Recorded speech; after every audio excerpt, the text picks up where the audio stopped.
I wanted to just straight away talk about this first up, and it's the MRO and the whole tribunal system, people getting weeks. It's always spoken about, and 4 rounds in, it's already spoken about so heavily. And I wanted to address one example, and that's Dan Houston. Okay, so I know we're briefly speaking about it before this, but he got 2 weeks for, elbowing a player, okay?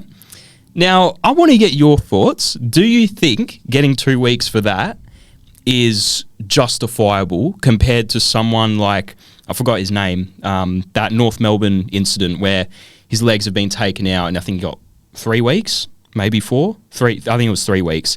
Something like that. He's attempted the ball where Dan Houston hasn't gone for the ball, right? Yeah. Do you think it's justifiable? I think when someone gets like tripped, like what you're saying with the North Melbourne one, I think that's just 3 weeks when they can't actually control that action is pretty poor. Like you're seeing like players can't actually get out of the situation and then hitting like the head or something theoretically. And you see like multiple examples this year of people getting 3 weeks for actions like that, and it's pretty poor. With Dan Houston especially, if that's getting 2 weeks and other things are getting 3, I just think, well, you have to level it out. Because that's impacted the head straight away when he's gone. I think it was like elbow or something. Yeah, it was elbow. Yeah, and it was only 2 weeks, and it's like, I think it maybe should be a little bit more if you look at everything else. Yeah.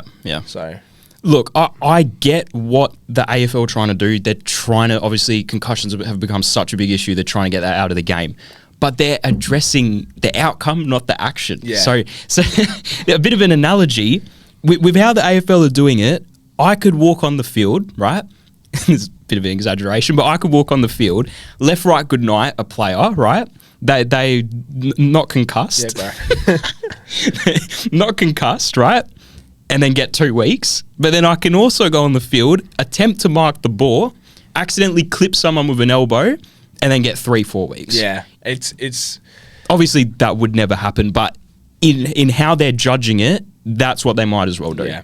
I agree with that, but obviously you don't go left, right, good night on a footy field. No, I'm just... But I think that is a big topic that they've got to kind of level out that playing field of where that 3 weeks, if it is obviously accidental, shouldn't be 3 weeks, and it shouldn't be. And then like Dan Houston, and I understand it was accidental. We didn't mean to go for the head, but it was a lot worse than those other situations. And look, they are all bad, and whether it's the current state of the game, that's always getting weeks now.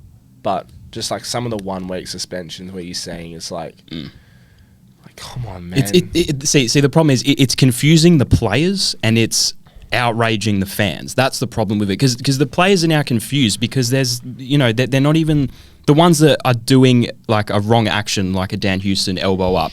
That's not getting as looked at as much as like attacking the ball and then doing it. So like, what are players supposed to do? Like, they're going to second guess attacking the ball now. Yeah, that's the problem. What we don't want, I reckon, is like you don't want people being scared to tackle someone for weeks. Exactly. So, and I just think it depends on the player as well.